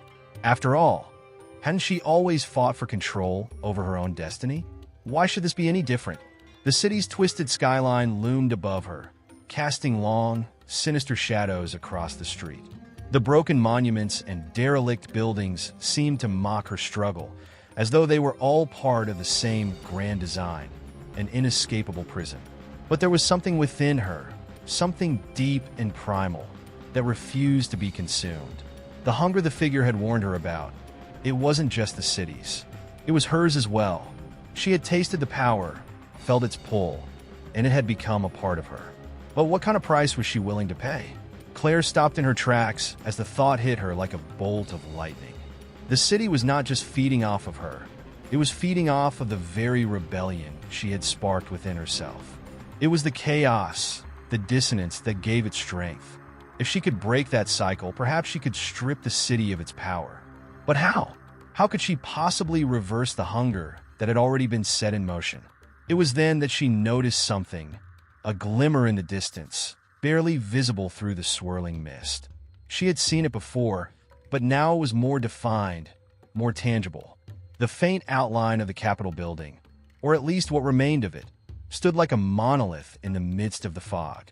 Its once proud dome had collapsed, leaving only a jagged skeleton of stone and steel. But there was something else, something different about the way it seemed to pulse with energy, as if it, too, was alive, feeding off the city's twisted essence. Claire moved toward it, her heart pounding in her chest. The closer she got, the more she could feel the power radiating from the Capitol's remains. It was not just the power of the city, it was the power of everything that had once been good, whole, and just. The capital had been a symbol of governance, of unity, of the ideals that had shaped a nation. Now it was a hollow shell, a carcass consumed by the city's hunger. But perhaps, Claire thought, it could still be the key to her freedom. When she reached the base of the capital's ruined steps, she paused, her breath coming in ragged bursts. The air was thick with static, and the ground beneath her feet seemed to vibrate. She placed a hand on the stone, feeling the pulse of energy coursing through it. The city's hunger was unmistakable, but she also sensed something else, a faint flicker of resistance, as if the building itself were trying to fight back, trying to hold on to what it once represented. Claire closed her eyes, focusing on that flicker. She had felt it before, the small sparks of rebellion within her, the fight against being consumed. Now, she had to channel that energy, tap into the remnants of everything the capital had stood for. If she could harness the resistance, perhaps she could turn the tables. Perhaps she could break the city's hold. She concentrated harder, summoning all the strength she had left. Her mind raced with possibilities, with plans and contingencies, but none of them felt right. It wasn't about strategy, she realized. It was about willpower. The city had fed off her doubt, her fear, her sense of powerlessness. If she could summon the purest form of rebellion within herself, the refusal to be broken, then maybe she could break the cycle. The moment she let that thought enter her mind, the ground beneath her feet trembled violently. The capital's ruins shuddered, and for a fleeting instant, Claire thought she felt something stir within its decaying bones. The hunger, the city's insatiable need, seemed to pause, as if it had encountered an unexpected force. But then, just as quickly, the energy snapped back into place. The city's power surged around her, tightening its grip, suffocating the air. Claire's heart raced. She could feel the city fighting back with all its might. The hunger was fierce, and it was relentless. But something in her shifted. The spark of rebellion that had once been a flicker now burned with the intensity of a wildfire. It was as though the city itself had awakened something inside her, a strength she hadn't known she possessed. Her vision blurred, and the ground beneath her seemed to dissolve. She was no longer standing before the capital's ruins. She was floating, suspended in a swirling vortex of energy.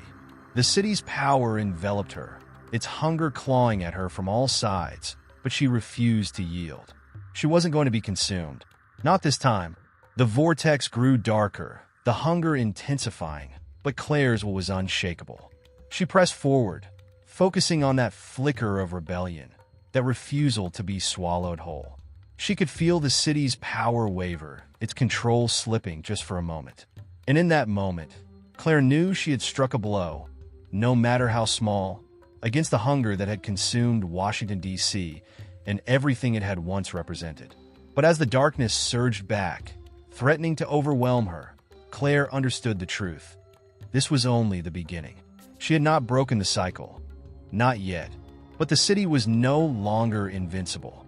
She had found its weakness. And now, she had to exploit it before it was too late. Claire stood in the heart of the city, staring at the remains of the Capitol building. The ground beneath her feet trembled, the very air alive with the energy of Washington's hunger. It had been weeks since she had first arrived in this twisted version of the city, and each moment felt heavier than the last. Every step, every breath, seemed to add to the suffocating weight of the force that governed the ruins. But something inside her had shifted.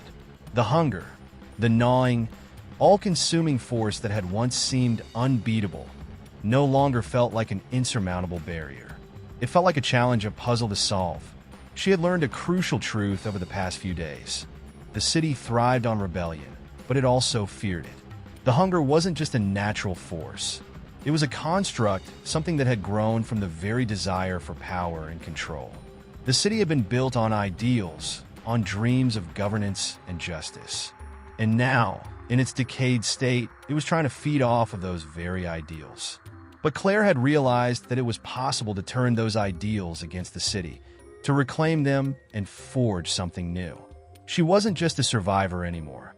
She was a force in her own right, a symbol of everything the city had once stood for. As she walked through the streets, Claire noticed the subtle changes. The mist that had once blanketed the city was thinning, its grip loosening as though the city itself were weakening. The sounds of the city, once oppressive, eerie, were now faint, almost like whispers. It was as if the fabric of this twisted version of Washington was unraveling before her eyes. But Claire knew better than to be lulled by these signs of progress. The hunger might be retreating, but it was far from gone. The city had one last trick up its sleeve, and she had to be ready for it. Her mind raced back to the moment at the Capitol, when she had first felt the tremor of resistance. It had been brief, but it had been enough to show her that there was hope. She had tapped into something deep within the city, a pulse, a heartbeat that still remained. It was a remnant of what Washington had been, a vestige of its once vibrant soul. But now, she had to take that pulse and amplify it. She needed to use it to disrupt the cycle once and for all. It wasn't just about fighting the city anymore. It was about reclaiming the power it had stolen from those who had believed in its potential. Claire had seen firsthand how the hunger had fed on despair, on fear, and on hopelessness. But what if she could turn the tables? What if she could feed the city something else, something stronger, something more defiant? The hunger was fueled by sacrifice, but it could be undone by self-determination. The city had consumed the dreams of its people, but Claire had a dream of her own, a dream of freedom, of justice, of the ideals that had once built this place. Her plan was simple, but it would require everything she had. Claire knew she couldn't do it alone. She had seen the other survivors, those who had fought alongside her, and those who had perished. They were all pieces of the same puzzle. She needed to rally them, to unite them under a single banner of rebellion. But more than that, she needed to remind them of what they had lost, what they had once believed in. The hunger would only be defeated when the people remembered the strength they once had, when they reclaimed their sense of unity. But there was another, darker side to her plan. As she walked through the ruins of the city, Claire couldn't ignore the gnawing feeling that the hunger might never be fully eradicated. The city had grown too powerful, too deeply entrenched in the very fabric of reality. Even if she succeeded in rallying the survivors, would they be enough to challenge the insatiable force that governed everything? What if the hunger wasn't just tied to Washington's ideals, but to the very nature of human desire? The questions lingered in her mind as she reached the edge of the National Mall, where the Washington Monument stood, cracked and weathered but still upright. It was a symbol of resilience, but now it felt like a monument to humanity's failure. The hunger had eaten away at everything the city had once represented, and it had consumed the hearts of the people who had lived here. But Claire refused to let it consume her. She couldn't afford to doubt herself now, not when she was so close to breaking the cycle. She took a deep breath and raised her hand toward the monument. The energy she had tapped into before, the pulse of the city, the heartbeat of resistance, was still there, flickering, waiting for her. Claire focused on it, drawing it toward herself. The monument, once a symbol of lofty ideals, was now a conduit for something far more powerful. As she focused on the pulse, the ground beneath her feet vibrated, and a crack appeared in the base of the monument. It was as if the very structure of the city was responding to her call. But Claire knew that this was just the beginning. The hunger was still out there, lurking, waiting for a chance to strike back. The city's power was not just in its monuments and ruins. It was in the people, in their desires and fears. Claire needed to confront that darkness head-on. She couldn't afford to be afraid anymore. The final battle was coming, and she had to be ready. The crack in the monument widened, and Claire could feel the pulse of rebellion growing stronger. She had found the city's weakness. She had found its heart, and now, with everything she had, she was going to destroy it. The hunger would no longer hold sway over Washington, D.C. It was time to reclaim the city, not just for herself, but for everyone who had ever believed in its promise. Claire's vision blurred, her body trembling with the force of what she was about to do. The final hour had come. The air in Washington, D.C. felt different now, almost alive. There was no longer the oppressive weight of dread hanging over the city. no longer the sense of inevitability that had plagued every step. It had been a long journey from the moment Claire first set foot in this twisted version of her homeland. But now, as she stood in the rubble of the Capitol building, it felt like a rebirth. The hunger had been defeated, but more than that, the city was changing. It was no longer the hollow, decaying place it had once been. It was becoming something new, something hopeful. Claire had learned over the course of her fight that the hunger was not just a force of destruction. It was a force that fed on the dreams, the desires, and the fears of those who lived in the city. It had thrived on the promises of power and governance, but it had also been sustained by a deep-seated disillusionment. People had given up on the ideals that had once built Washington. They had let their dreams become twisted by the darkness, and in doing so, they had fed the hunger. But Claire had fought against that. She had reminded the survivors of the power they still held, the power to rebuild, to reclaim the ideals that had once been the foundation of this city. The hunger had been undone not just by physical force, but by the reclamation of hope, by the defiance of those who refused to give in to despair. They had remembered what it meant to believe in something greater than themselves. And in doing so, they had found the strength to defeat the darkness that had once threatened to consume them all. And now, as the final echoes of the battle faded into the night, Claire could see the fruits of that labor. The city was changing. The broken buildings, once symbols of the decay of Washington's ideals, were being cleared away, replaced by new structures, new monuments to the resilience of the people who had fought to save it. The National Mall, once a place of ruin and despair, now seemed alive with potential, a space where the city's future could be shaped by those who still believed in the promise of progress and unity. Yet for all the progress, there was still work to be done. The hunger may have been defeated, but its echoes still lingered. There were those who had lost hope, who had been too broken by the years of despair to fully embrace the new world that was emerging. Claire knew that the battle for Washington was not just a physical one. It was a battle for the hearts and minds of its people. The hunger had not just fed on physical sacrifice. It had fed on emotional and psychological exhaustion. The city had to heal, not just from the destruction, but from the wounds it had inflicted upon itself. But for the first time in a long time, there was a sense of unity. The survivors had come together, not just to fight the hunger, but to build something new. They had remembered what it meant to be a part of something greater than themselves. And that was the key to the city's rebirth. Washington was no longer a city of broken promises and failed ideals. It was a city of hope, of resilience, of the belief that no matter how dark the past, there was always the potential for a better future. Claire stood at the edge of the Capitol, looking out over the city, her heart swelling with a quiet pride. She had never imagined that her journey would lead her here, that she would be the one to help heal the wounds of a city that had once seemed so broken, so beyond repair. But now, she understood that Washington, D.C. was not a place to be feared, nor was it a place to be worshipped. It was a place to be shaped by the dreams of its people. And those dreams, no matter how fragile, were the key to the city's survival.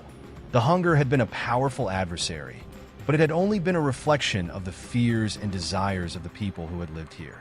It had fed on their weakness, on their disillusionment. But Claire had learned that the true strength of Washington lay not in its monuments or its institutions, but in the people who had once built those things with hope and vision. And as long as they continued to believe, to dream, there would always be a way forward. As the city began to heal, as the first rays of dawn broke over the horizon, Claire felt a sense of peace she had not known in years. The battle was over, but the work was just beginning. Washington was no longer a place of fear, but a place of opportunity. It was a city where dreams could once again take root, where the ideals that had once built it could be reclaimed and reimagined. And with that, Claire knew her journey was far from over. There would always be challenges, always be forces that sought to tear the city down. But now, she had something that the hunger could never touch: the power of hope, the power of unity. And as long as those two things remained alive, Washington would continue to thrive. The city was reborn, and so, too, was Claire,